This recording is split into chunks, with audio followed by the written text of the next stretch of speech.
आपण सगळे सावित्रीबाई फुले यांना मुलींची पहिली शिक्षिका म्हणून ओळखतो, पण त्यांच्या आयुष्यातला एक असा भाग आहे जो खूपच कमी लोकांना माहिती आहे। सावित्रीबाई फुले फक्त शिक्षणासाठीच नाही तर अंधश्रद्धा, कर्मकांड आणि चुकीच्या परंपरांविरोधातही ठामपणे उभ्या राहिल्या होत्या। 1848 साली ज्योतिराव फुले यांच्या सोबत त्यांनी पुणेमध्ये मुलींसाठी पहिली शाळा सुरू केली आणि स्त्री शिक्षणाची क्रांती घडवली। पण त्या इथेच थांबल्या नाहीत। त्यांच्या काव्य फुले या संग्रहात त्यांनी समाजातील अंधश्रद्धेवर थेट प्रश्न उपस्थित केले।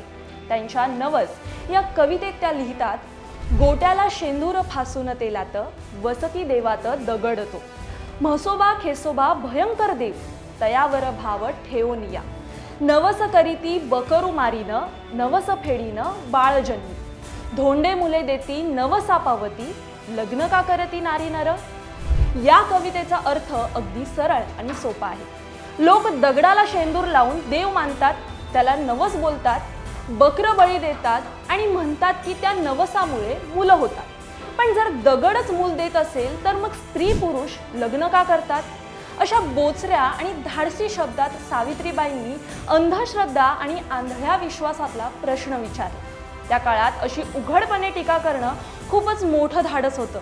म्हणूनच सावित्रीबाई फुले या फक्त शिक्षिका नव्हत्या, त्या समाजाला विचार करायला भाग पाडणाऱ्या खऱ्या क्रांतिज्योती होत्या।